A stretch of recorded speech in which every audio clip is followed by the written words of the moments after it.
My name is Magnus, 68 years old, and I never thought my son would literally push me to the ground at a Christmas dinner. After decades of building homes for others as a construction contractor, I found myself rebuilding my own life. That humiliating moment, when I fell in front of the entire family, changed everything. What my son Jackson never expected was that his cruel act would trigger a transformation neither of us saw coming. Before I share how my own flesh and blood disrespected me, let me know where you are watching from and hit that subscribe button. Trust me, you will want to see how a father reclaims his dignity when the world thinks he is disposable. I grew up in a blue-collar family in Sheboygan, Wisconsin, where my father taught me the value of honest work and calloused hands.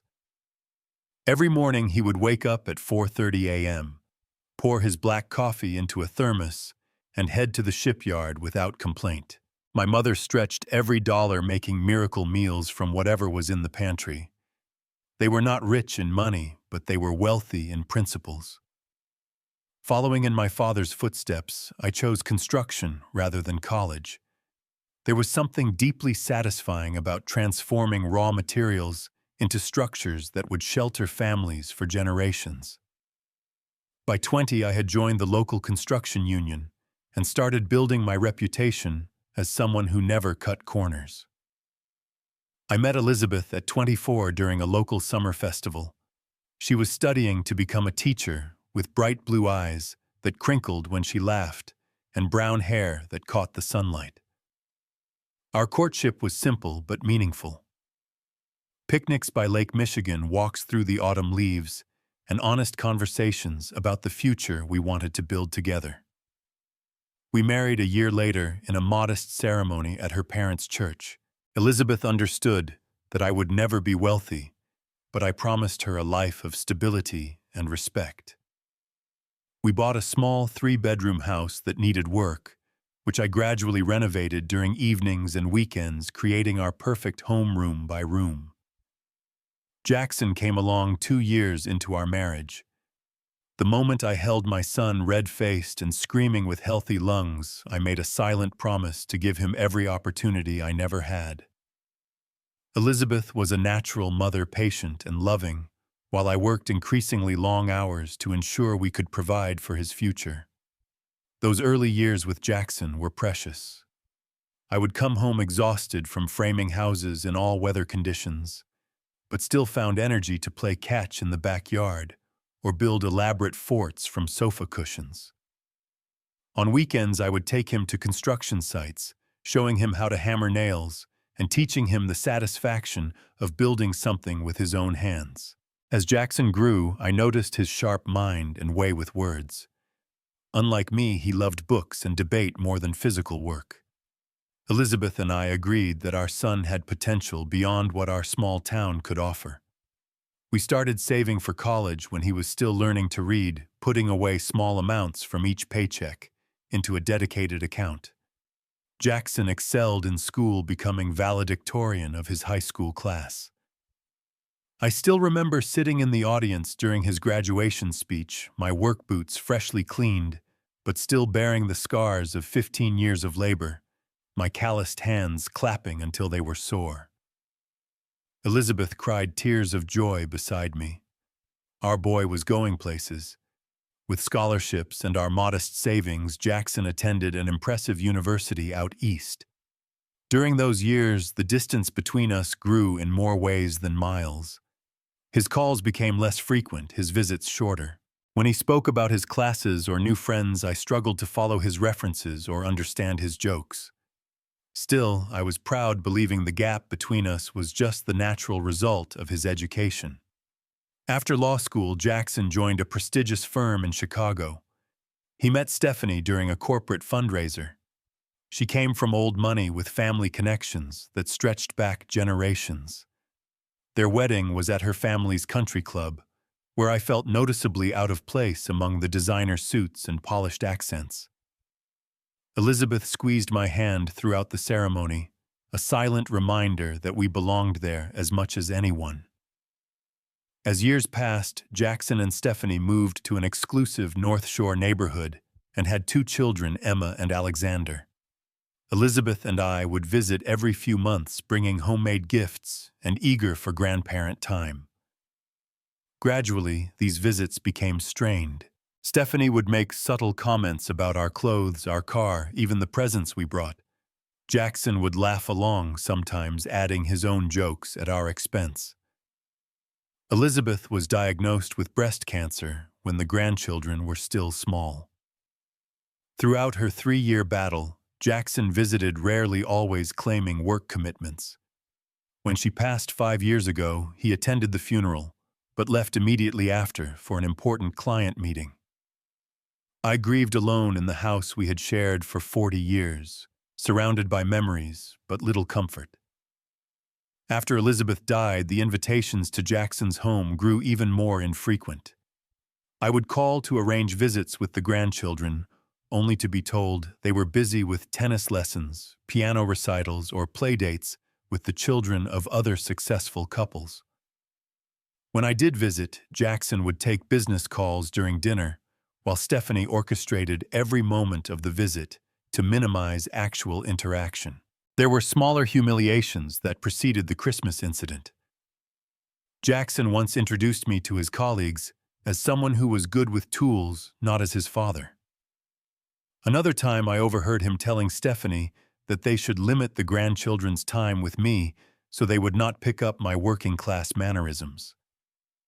Each slight was a paper cut to my heart, painful, but not quite enough to cause a confrontation. I kept making excuses for my son, telling myself he was just busy and stressed with his important career. Deep down, though, I began to wonder if I had somehow failed him by not providing more, or if I had raised a son who valued status over family. Either possibility kept me awake on many lonely nights. The Christmas dinner invitation came unexpectedly in late November.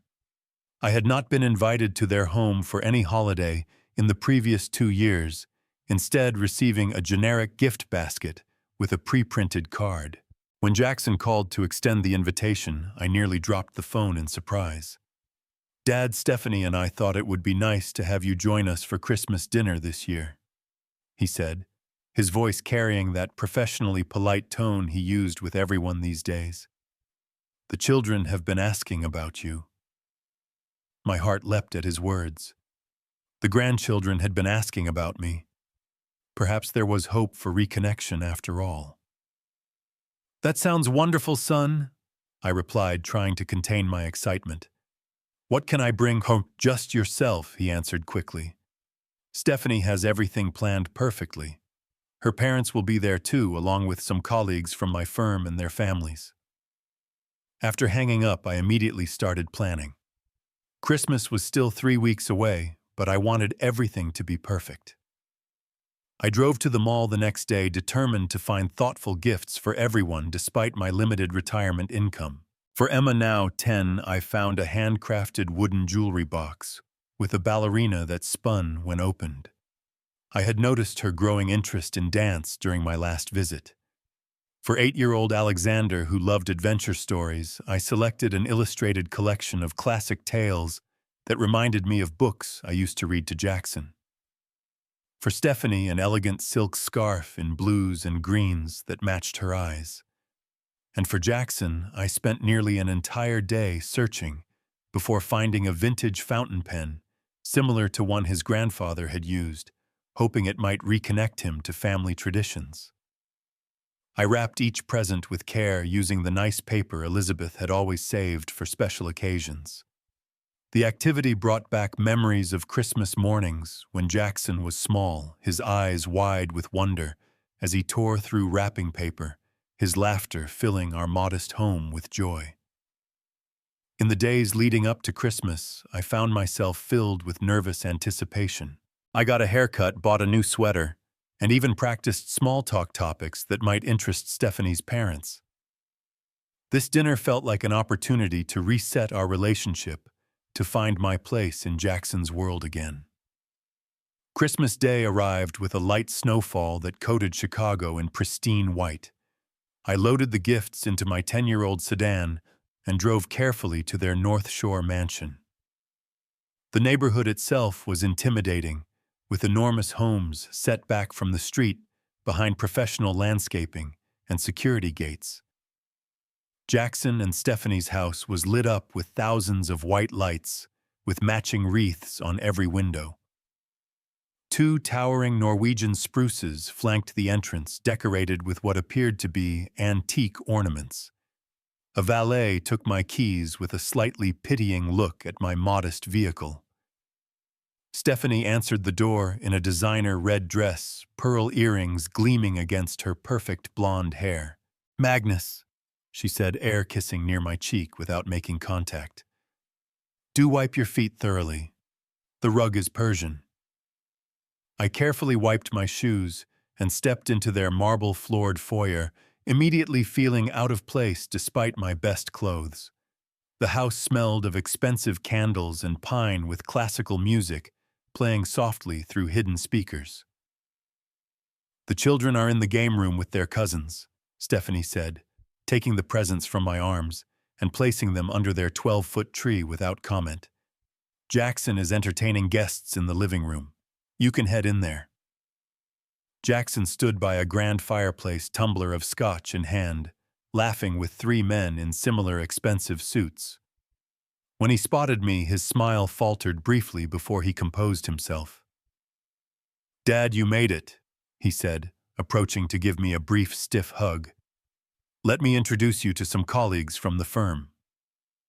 The introductions were quick and impersonal. Each man shook my hand with minimal interest, before returning to their conversation about golf memberships and year-end bonuses. Jackson soon drifted away to other guests, leaving me alone with a glass of eggnog I did not ask for.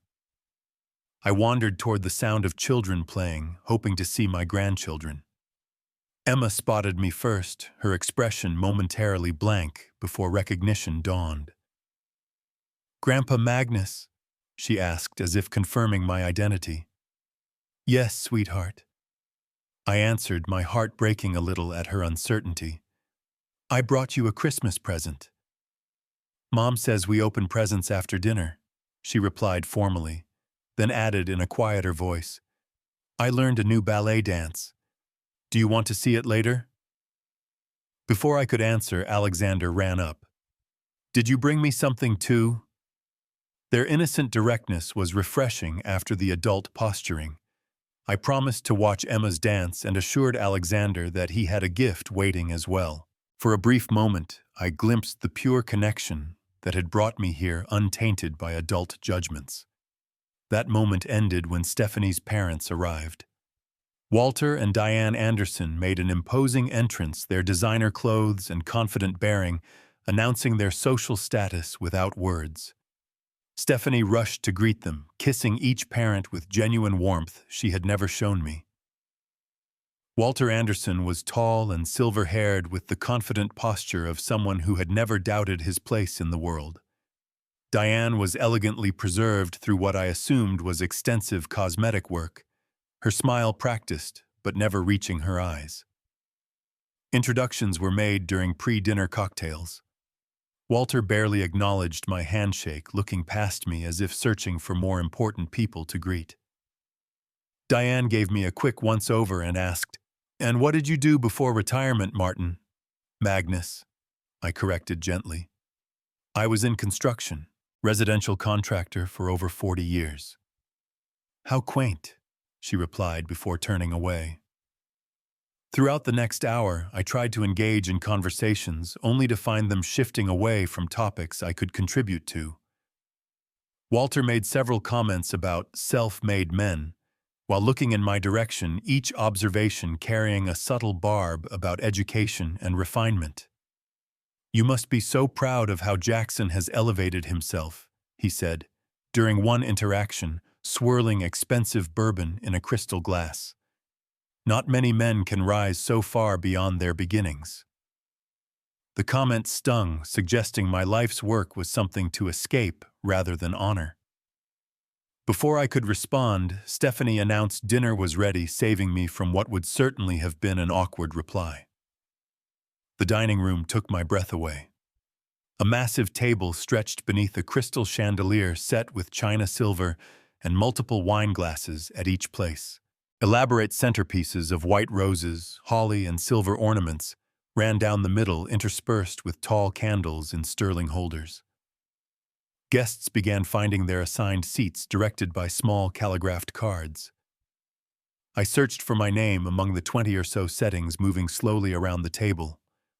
Not finding it, I noticed an empty chair near the middle and assumed it must be mine, though I could not locate the place card. I had just pulled out the chair when Jackson appeared at my side, his face flushed with what I initially thought was holiday spirit, but quickly recognized as anger. "Dad, what are you doing?" He hissed, his voice low but intense. "That seat is for Walter." Confused, I began to stand. "I am sorry I did not see my name." Before I could finish, Jackson grabbed my arm with unexpected force. "This is Stephanie's father's seat, right next to us. You cannot sit here."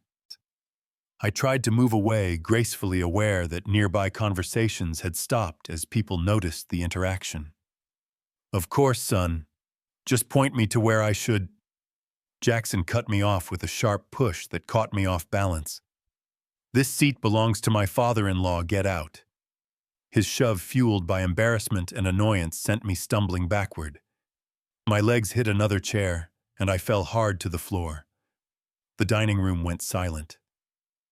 20 pairs of eyes stared as I lay there, a 68-year-old man, sprawled on imported tile, dignity shattered along with any illusion about my place in my son's life. No one moved to help me. Not Jackson, who stood rigid with what seemed like embarrassment for me rather than regret for his actions. Not Stephanie, whose expression mixed shock with something close to satisfaction.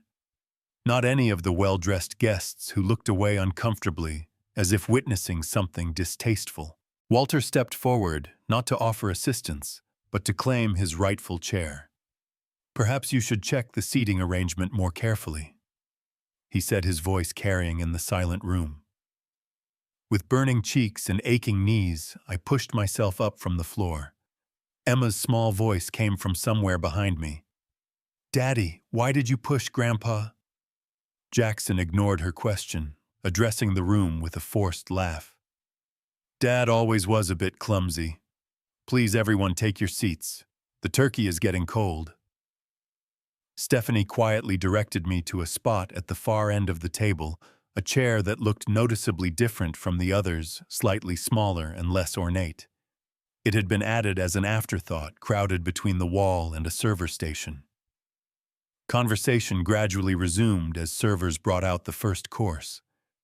From my isolated position, I could see Jackson laughing with Walter, Stephanie touching her father's arm affectionately.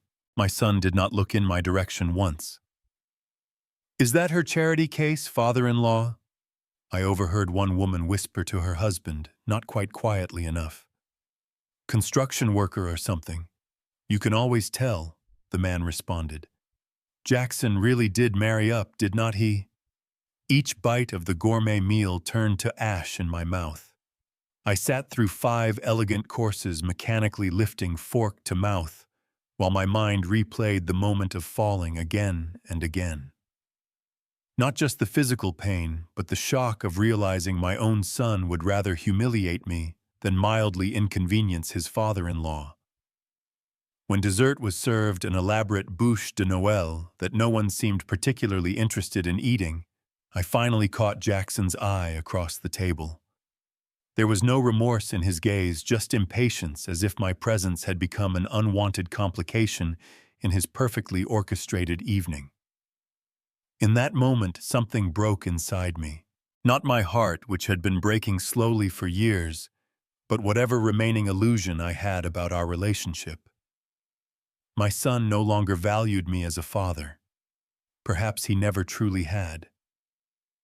As coffee was served, I quietly excused myself to use the restroom, though no one acknowledged my departure.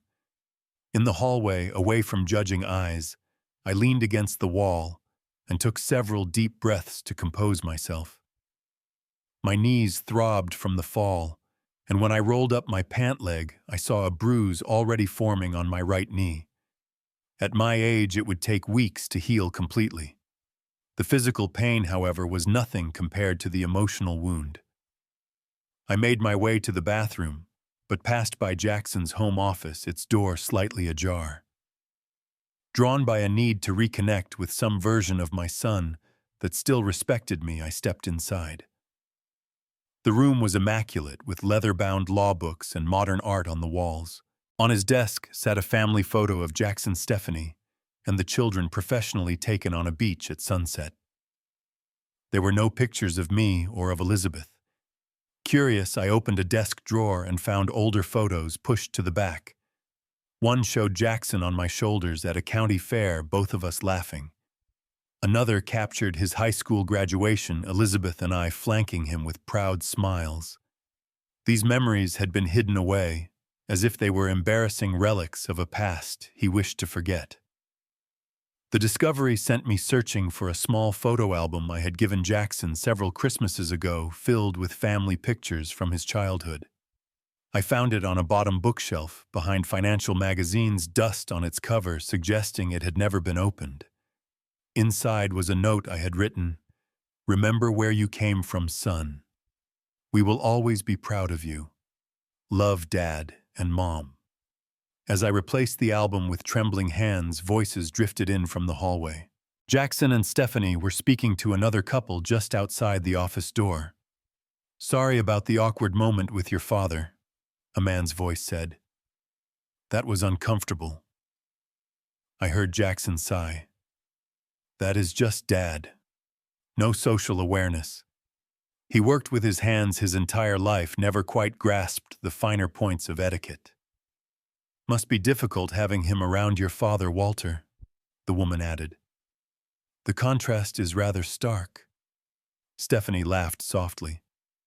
"Walter nearly had a heart attack when Magnus showed up in that awful sweater. He kept asking if Jackson was adopted." "Sometimes I wonder," my son replied, causing fresh pain to slice through me. "He is becoming an embarrassment, honestly. I only invited him because the kids asked about him. Big mistake." Their voices moved away, but their words remained echoing in my mind. An embarrassment. That was what my son thought of me. After working double shifts to pay for his education, after supporting every dream he ever had, after loving him unconditionally for his entire life, I was nothing but an embarrassment to him now. In that moment, standing alone in my son's office, surrounded by evidence of my erasure from his life, I experienced a clarity that had eluded me for years. I had been holding on to a relationship that no longer existed, making excuses for behavior that was at its core cruel and ungrateful. For the sake of my grandchildren, who were innocent in this painful dynamic, I decided not to create a scene. I would maintain my dignity, something Jackson and Stephanie clearly thought I lacked. I would finish this dinner with my head held high, then reevaluate everything about our relationship. I rejoined the party as dessert was being cleared. No one had noticed my extended absence. The grandchildren were sent upstairs to play before gift opening, leaving the adults to more wine and self-congratulatory conversation. After 30 more minutes of isolation at the table, I quietly gathered my coat from the closet, collected the gifts I had brought, and found Emma and Alexander upstairs. "I have to leave early," I told them, presenting their carefully chosen presents. "But I wanted you to have these. When you open them tomorrow, remember that your grandpa loves you very much." Emma hugged me with surprising fierceness. "Will you come back soon, Grandpa? We will see each other again." I promised, choosing my words carefully. Be good to each other. I slipped downstairs and approached Jackson, who was deep in conversation with Walter about golf clubs. "Son, I am leaving now. Thank you for dinner." Jackson looked surprised. "Already? We have not opened gifts yet." "I am not feeling well," I said simply. "Merry Christmas to you and your family." I did not wait for his response, which likely would have been perfunctory anyway. With a brief nod to the room at large, I walked out the front door into the snowy night, leaving my son's world behind. The drive home was difficult, tears occasionally blurring my vision. I thought of Elizabeth, grateful in some ways that she had not lived to see our son become this person. She had always believed in his fundamental goodness, a faith I now struggled to maintain. Back in my modest home, the silence felt oppressive. I sat in my recliner, still wearing my coat, and let grief wash over me. For the first time, I was mourning the loss of my son, while he was still alive, a peculiar and profound kind of heartbreak. As midnight approached, my sadness gradually transformed into something else: determination. I was 68 years old, still reasonably healthy, and completely free of obligations. The life stretching before me could be whatever I chose to make it. My gaze fell on a box of Elizabeth's keepsakes that I had yet to fully sort through 5 years after her passing. Perhaps it was time to finally confront those memories. Inside were letters, photographs, and small mementos of our life together. At the bottom, I found an envelope with my name on it in her handwriting, marked, "Open when you need me most." Tonight certainly qualified. Elizabeth's letter was dated just weeks before her death, her once elegant handwriting shaky from weakness. As I read her words, her voice seemed to fill the quiet room. "My dearest Magnus, if you are reading this, I am gone and you have found yourself at a crossroads. I have watched you pour your life into building a future for our son, often at the expense of your own dreams. You gave him roots and wings, as the saying goes. Now it may be time to use those wings yourself. What you do not know is that 25 years ago, I made a small investment with money from my teaching bonus. My cousin David had started a technology company and needed initial investors. I purchased shares worth $2,000, a decision I kept from you, only because I knew you would insist we put it toward Jackson's college fund instead. David's company has grown beyond anyone's expectations. My initial investment was protected through all their restructuring and public offerings. According to my last statement, the shares are now worth a considerable sum. As my only heir besides Jackson, who has no need of this money, everything goes to you. Contact David at the information below. This money represents freedom, Magnus. Freedom to live the life we always talked about, but delayed for Jackson's sake. Please do not let grief or obligation keep you from finding joy again. You deserve a second chapter filled with all the warmth and purpose you have given to others. Remember our dream of a small house near the ocean, the woodworking studio you always wanted. Those dreams do not have to die with me. With eternal love, Elizabeth." The letter included contact information for her cousin and reference numbers for the investment account. With shaking hands, I reached for my laptop and searched for information about David's company, expecting to find a small local business. Instead, I discovered that Horizon Technologies had become one of the fastest-growing firms in medical device software, recently acquired by a major tech corporation. News articles detailed the massive windfall for early investors. Sleep eluded me that night as I calculated possibilities. If Elizabeth's information was accurate, even a very small early stake could be worth significant money now. By morning, I had convinced myself not to get too excited. The shares might have been sold without my knowledge, or the investment could have failed in some way not reported in my initial research. When business hours arrived, I called the investment firm listed in Elizabeth's letter.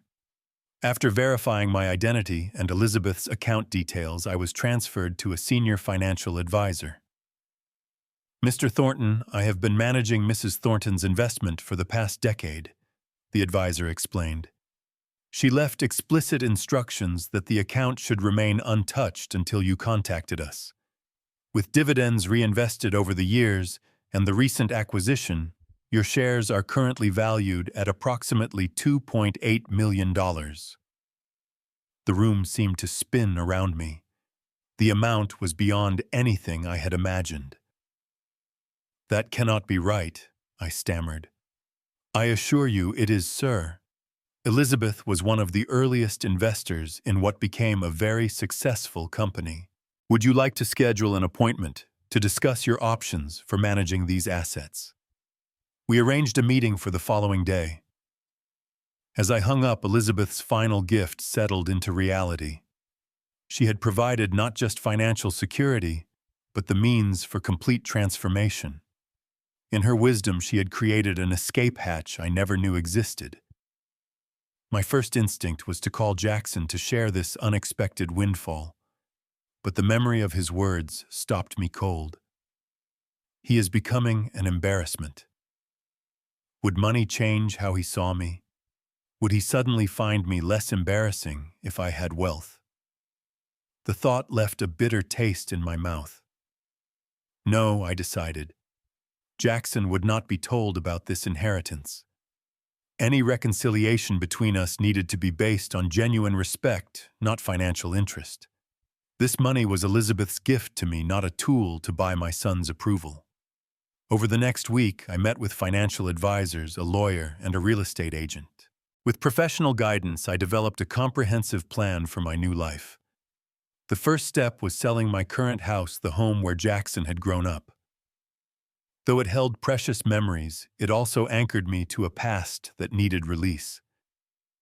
I researched coastal communities, eventually settling on a small town in North Carolina that offered both tranquility and a vibrant arts scene. Elizabeth and I had vacationed there once, dreaming of retiring to its peaceful shores. Now I would fulfill that dream for both of us. With the help of a realtor working remotely, I found a beautiful beach house with a detached garage perfect for converting into a woodworking studio. The property cost less than a quarter of my newfound wealth, leaving plenty for living expenses and new ventures. I did not tell Jackson about my plans to move.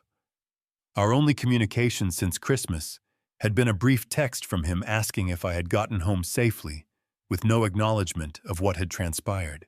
I replied simply that I had, and that was the extent of our exchange. Over the next month, I sold or donated most of my possessions, keeping only tools, personal mementos, and items with genuine sentimental value.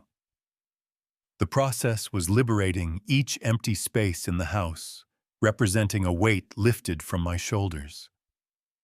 When the moving truck was packed and the house keys handed to the new owners, I sent Jackson a brief email. I have sold the house and am relocating. Will send my new address when I am settled. I did not mention where I was going or why. His response 2 days later was equally brief.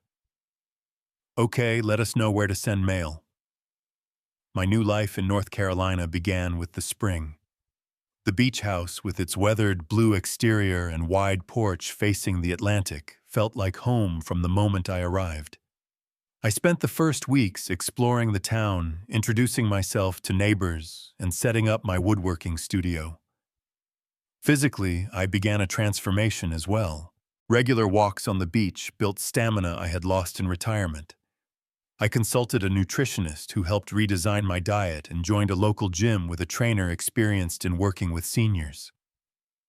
A dentist fixed my smile, something I had neglected for years, while focusing on Jackson's orthodontics and college expenses.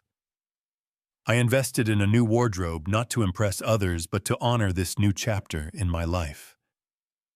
Quality over quantity, classic styles that reflected who I was rather than who others expected me to be. The man in the mirror gradually became someone I recognized from decades ago before worry and work had worn him down. The woodworking studio became my sanctuary. I started crafting furniture using reclaimed wood from old barns and shipwrecks, creating pieces that told stories through their weathered grains and careful joinery. Word spread about my work, and local galleries began displaying and selling my creations. Through a community center, I began teaching woodworking basics to at-risk youth.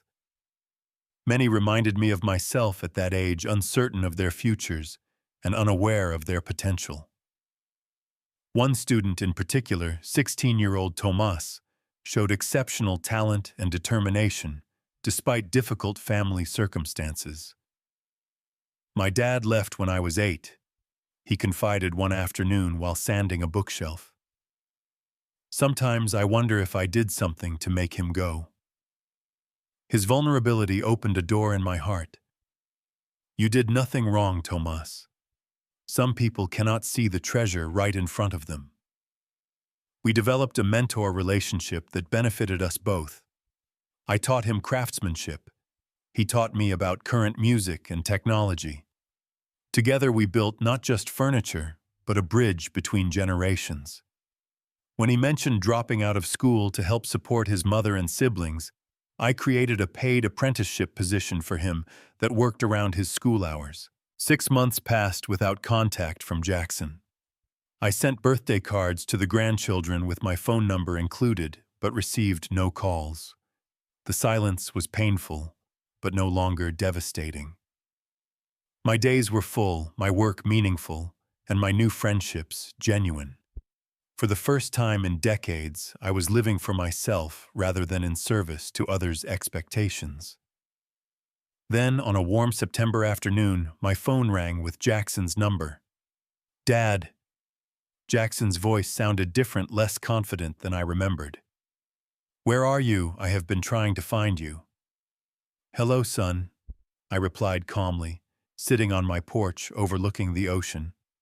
"I moved to North Carolina 6 months ago. I mentioned that in my email." "North Carolina." His surprise was evident. "Why would you move there?" "What about your house?" "I sold it. I wanted a change." I kept my responses simple, offering no explanations. "How are the children?" Jackson ignored my question. "Why did not you tell me you were making such a big decision? I had to track down the new owners of your house to get any information. They said you moved to the beach." "Yes, I live near the ocean now. It was a dream your mother and I always had." An awkward pause followed. "Listen, Dad. I thought maybe I could come visit. See your new place. It has been a while." The invitation surprised me. "Any particular reason for the sudden interest?" His laugh sounded forced. "Do I need a reason to visit my father? Emma and Alexander miss their grandfather. We all do." Skepticism tinged my response. "That is interesting considering no one has called in 6 months, not even after I sent the children birthday cards with my phone number." "We have been busy," he said defensively. "Look, can we visit or not?" After a moment's consideration, I agreed. "You are welcome next weekend if that works for your schedule. I will text you the address." The following Saturday, a luxury SUV pulled into my driveway. Jackson emerged first, his expression shifting from professional neutrality to undisguised shock as he took in my beachfront property. Stephanie followed, sunglasses hiding her eyes, but not her tight-lipped assessment of my home. Emma and Alexander tumbled out last, running toward me with an enthusiasm their parents lacked. "Grandpa Magnus," Emma called, wrapping her arms around my waist. "You live at the beach." Alexander pointed excitedly toward my studio. "Is that your workshop? Can we see it?"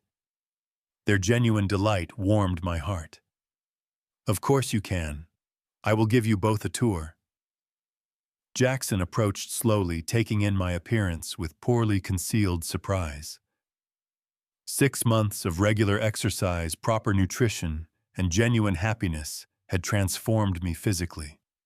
I stood straighter, moved more easily, and had exchanged my old wardrobe for well-fitting linen pants and a crisp button-down shirt. "Dad," he said, extending his hand formally, "you look different." "Life agrees with me here," I replied, accepting his handshake briefly before turning to Stephanie. "Welcome to my home." Her smile did not reach her eyes. What a charming little beach house. Is it a rental? No, I purchased it outright. I stated simply, watching her reassess the property with new interest. Come inside. I have prepared lunch. My open-concept living room with its wall of windows facing the Atlantic elicited more poorly disguised surprise. The interior, while not extravagant, featured quality furnishings, many crafted by my own hands. Original artwork from local artists adorned the walls, and the kitchen gleamed with high-end appliances. "This is quite a change from your old place," Jackson commented, running his hand along a cherrywood dining table I had made. "Must have cost a fortune." I ignored his fishing. "The children might enjoy the beach before lunch. The water is still warm enough for wading." Emma and Alexander needed no further encouragement, changing quickly into the swimwear they had brought at my suggestion. I accompanied them to the shore, leaving Jackson and Stephanie to continue their assessment of my home in private.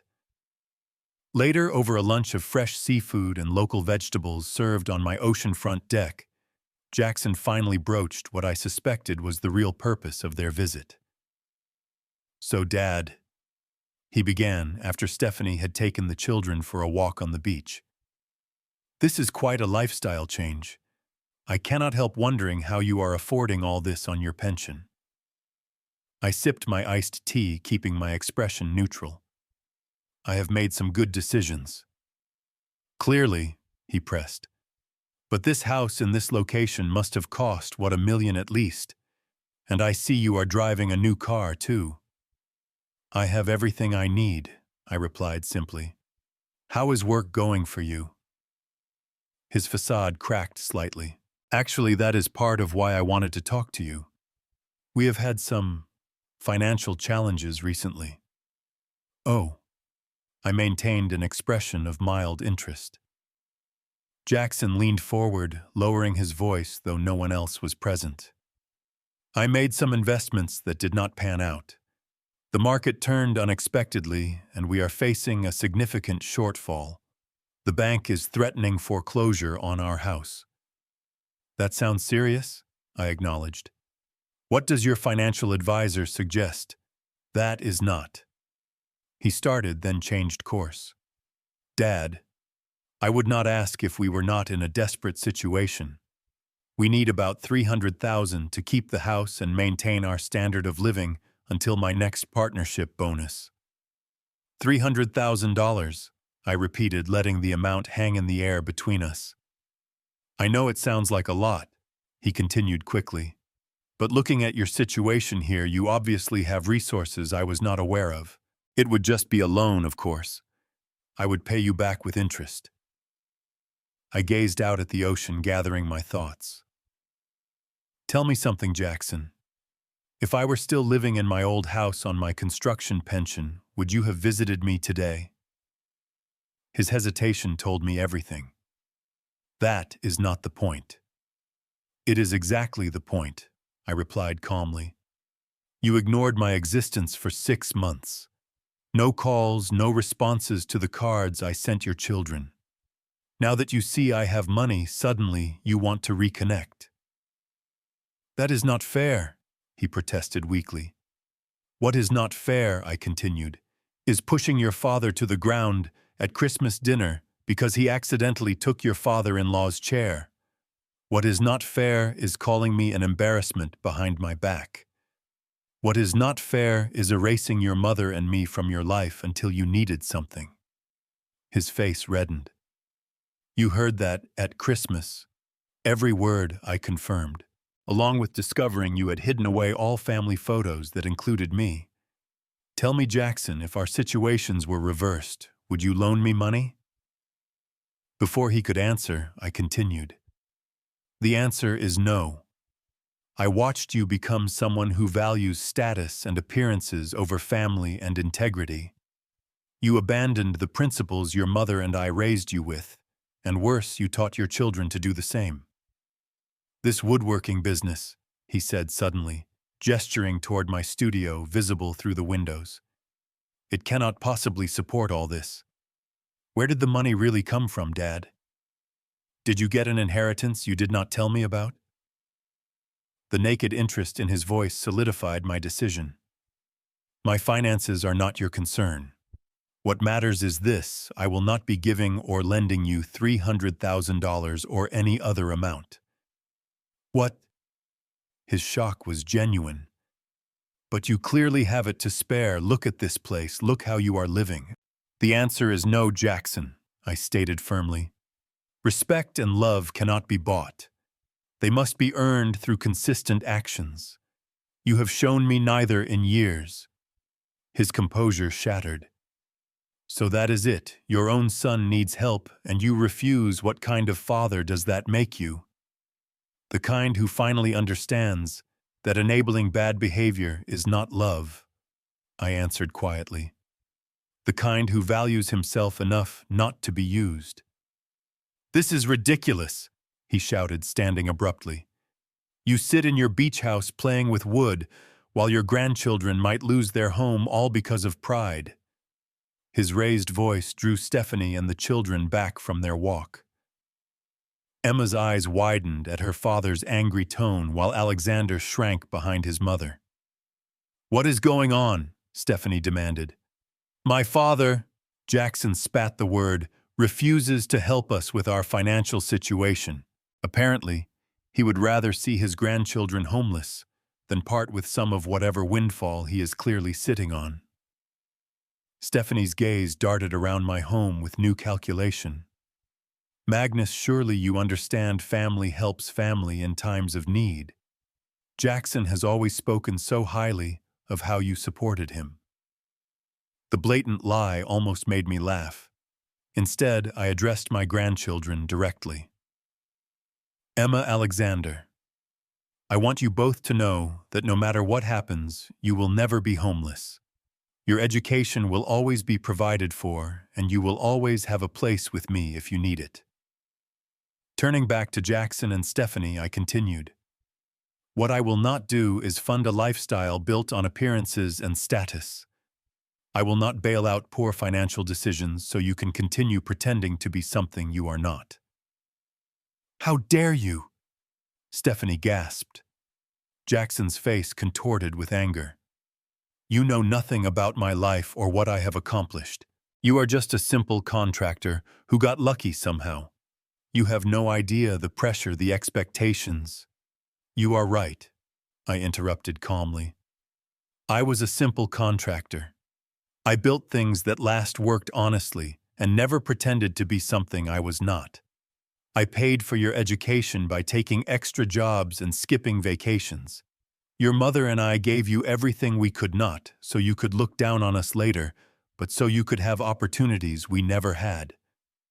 And I took those opportunities, he shouted. I made something of myself. Did you? I asked quietly. Because from where I stand, you made yourself into someone who pushes his father to the ground rather than risk appearing disrespectful to his wealthy father-in-law. Is that really who you wanted to become? His face drained of color as the children stared at him with confusion. You fell, Alexander said uncertainly. At Christmas dinner, Daddy said you tripped. The silence that followed was deafening. Stephanie looked between Jackson and me, her expression unreadable behind her sunglasses. Then, to my surprise, she removed them, revealing eyes filled with conflicted emotions. Jackson, she said quietly, did you push your father at Christmas? His inability to answer confirmed the truth. Emma stepped away from him, moving closer to me. We should go, Jackson finally said, his voice hollow. Come on, kids. Actually, Stephanie said, her tone surprisingly firm. I think the children and I will stay a while longer. We need to talk, Jackson, but not here. You should drive back and think about some things. What? Jackson's surprise mirrored my own. You cannot be serious. I am, she replied. For once, I want to hear stories about your childhood, from your father's perspective. I want the children to get to know their grandfather without our influence. and I think you need time to reflect on how we got here." Jackson looked from his wife to me, finding no allies. "Fine," he snapped, grabbing his keys.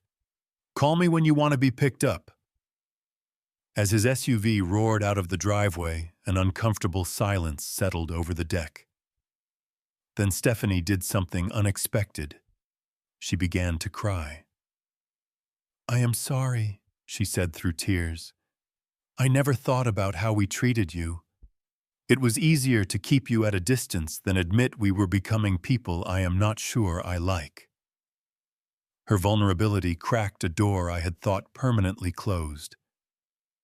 "The past cannot be changed," I told her gently, "but the future is still unwritten." With Jackson gone, a remarkable transformation took place. Stephanie relaxed visibly, laughing genuinely at the children's beach antics and asking thoughtful questions about my woodworking. She confided that her own father's wealth had always come with strings attached, creating patterns she had unconsciously continued in her marriage. "I was raised to believe status was everything," she admitted as we watched the children build sandcastles. "Now I am not so sure. Jackson and I have everything society says should make us happy, yet we are constantly anxious about maintaining appearances. Your life here seems so peaceful." "It is," I told her honestly, "because it is authentic. I am who I am without pretense." The children stayed for dinner, helping me prepare a simple meal in the kitchen. Emma set the table without being asked, while Alexander proudly carried dishes from counter to table. The conversation flowed naturally, filled with laughter and genuine connection. As the evening drew to a close, I showed the children my workshop. Their fascination with the tools and projects in progress reminded me of Jackson at their age, curious and eager to create. "Could we come back sometime?" Emma asked hopefully. "Maybe during school break? My door is always open to you," I promised. "All of you," I added, meeting Stephanie's eyes. When Jackson returned the next morning, visibly tense and expecting confrontation, he found instead his children excitedly showing him the small wooden trinkets I had helped them make. Stephanie greeted him with quiet determination rather than her usual deference. "We need to talk when we get home," she told him firmly. "About a lot of things." As they prepared to leave, Jackson approached me awkwardly. "Dad, about yesterday." "It is all right," I said, not needing an insincere apology. "We all have choices to make about who we want to be. It is never too late to choose differently."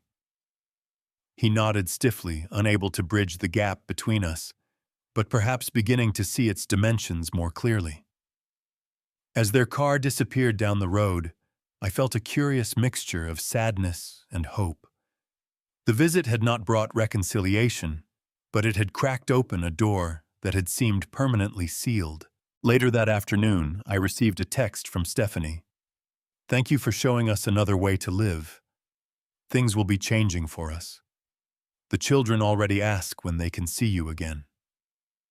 I smiled, recognizing that sometimes healing begins not where you expect it, but where the first honest word is spoken. 3 months after that confrontational visit, my life had developed a pleasant rhythm.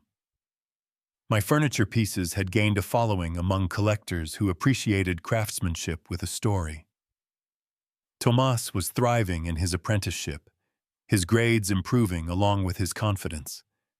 The beach community had embraced me as one of their own, inviting me to neighborhood gatherings and local events.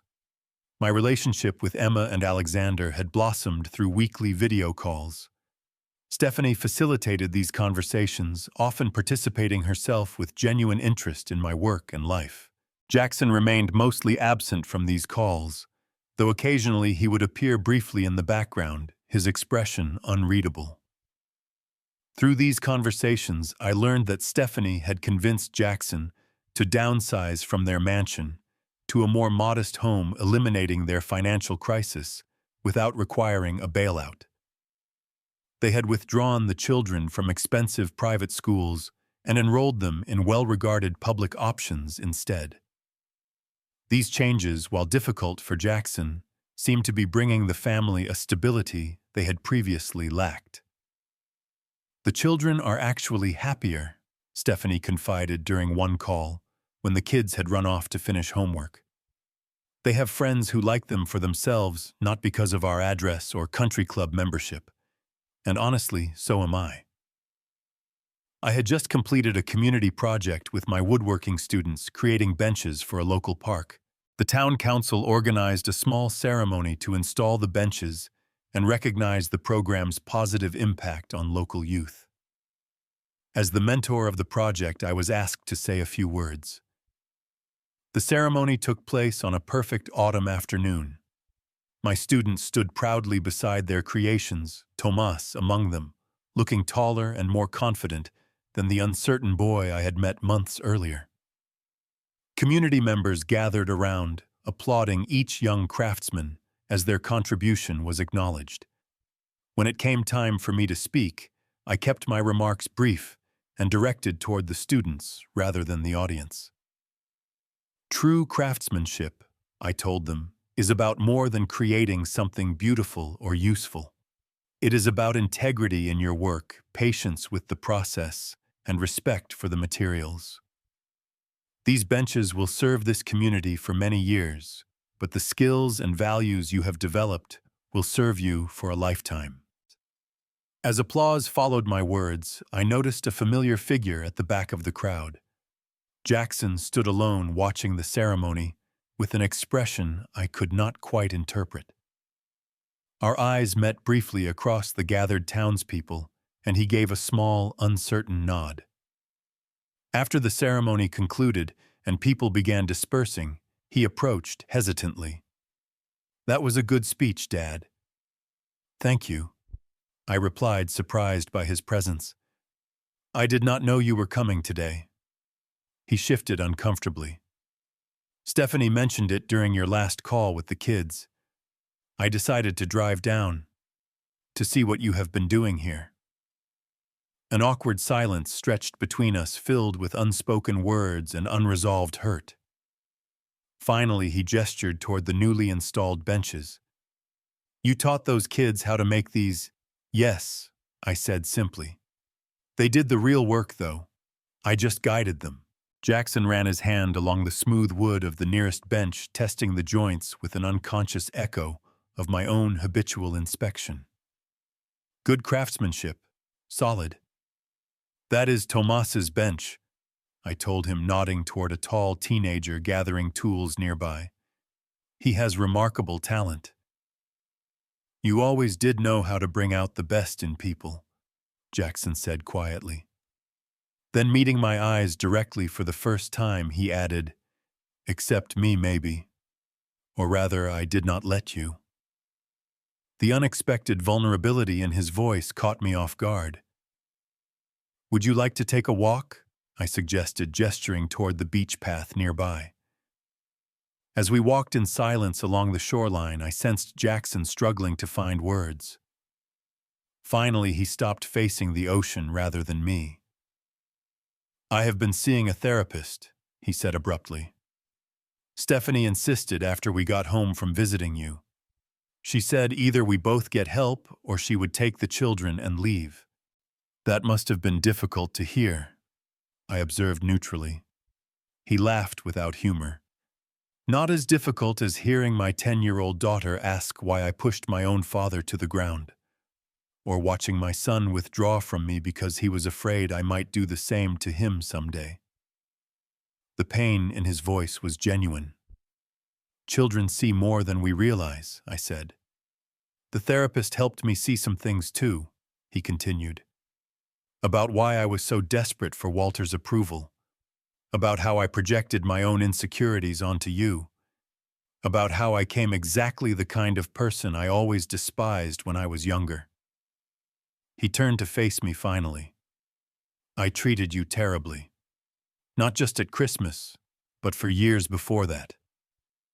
I convinced myself it was justified because I had become successful while you remained just a contractor. But the truth is, you were always the better man." The words I had longed to hear for so many years now hung in the sea air between us. Part of me wanted to embrace him immediately, to say all was forgiven. But true healing required honesty, not just absolution. "Why now, Jackson?" I asked. "Is it because you have seen I have resources, because you need something from me?" He flinched, but answered steadily. "I deserve that question. But no, it is not about money. We are managing fine with our downsized life. Better than fine, actually. Stephanie and I are communicating more honestly than we have in our entire marriage." He took a deep breath. "I am here because I miss my father, and because I want to be a better father to my own children than I have been. They adore you, you know. Emma talks constantly about your workshop, and Alexander sleeps with that wooden boat you made him." Tears pressed behind my eyes, but I maintained composure. "They are wonderful children." "They are," he agreed, "and they deserve better than what I have been. So do you." A seagull cried overhead, wheeling against the blue sky. "I cannot change what happened," Jackson continued, "but I can apologize sincerely and ask if there might be a path forward for us. Not as the people we were, but as the people we are becoming." The ocean waves lapped gently at the shore, a rhythmic reminder that even the deepest wounds can be gradually smoothed by time and intention. I considered my son's words, carefully searching his face for signs of the boy I had once known so well. "Reconciliation is a journey, not a destination," I finally said. "I cannot promise you an immediate restoration of what was broken. Trust takes time to rebuild." "I understand," he said quietly. "But," I continued, "I am willing to take the first steps on that journey with you." The relief in his eyes was palpable. "That is more than I deserve." "Perhaps," I acknowledged, "but it is what we both need."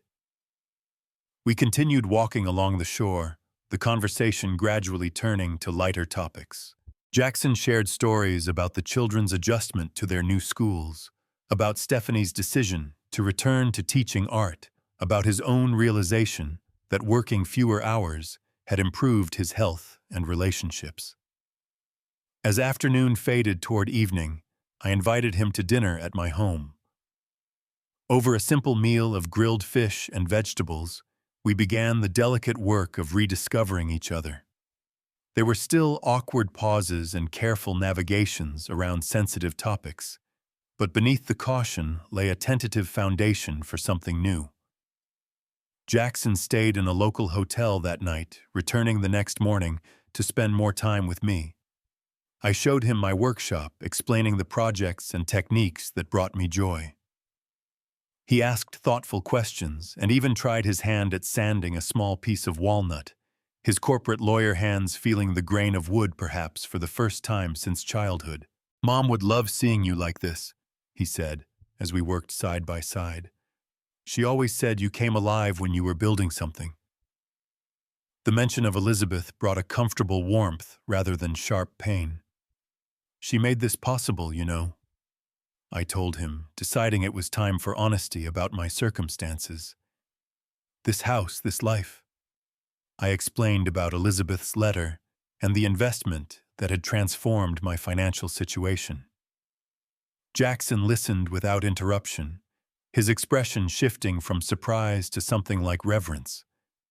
"She was always thinking ahead for all of us," he said when I finished. "Even at the end. She believed in second chances." I agreed. "For all of us." When it came time for Jackson to drive back to Chicago, our goodbye held none of the finality of our previous parting. "The children have a 4-day weekend coming up," he said. "Would it be all right if we all came to visit? I thought maybe we could help you with a project in your workshop." "I would like that very much," I told him honestly. As I watched his car disappear down the road, I felt a sense of peace that had eluded me for years. The hurt had not vanished entirely, nor should it. Some wounds leave scars that remind us of important lessons. But beneath the scar tissue, healing had begun. 1 year after that fateful Christmas dinner, I hosted a very different holiday gathering at my beach house. Jackson, Stephanie, Emma, and Alexander arrived 2 days before Christmas, bringing laughter and gifts rather than judgment and pretense. Tomas and his family joined us for Christmas dinner, along with neighbors and friends from town. My handcrafted table extended to accommodate everyone held no assigned seating or hierarchy. I sat at the head, not because of status, but simply because my guests insisted. As I looked around at the faces of those gathered in genuine community, I realized that Elizabeth had given me far more than financial security. She had given me the courage to rebuild not just my life, but my sense of self-worth. When dinner was finished and conversations flowed freely around the table, Emma tugged at my sleeve. "Grandpa Magnus," she whispered, "Dad told me what happened last Christmas. He said he did a very bad thing to you." "That was a different time," I assured her. "People can change when they really want to." She considered this with the solemn wisdom of 11-year-olds. "He is different now, happier. Mom says you helped him remember what really matters." "Sometimes we all need reminding," I told her gently.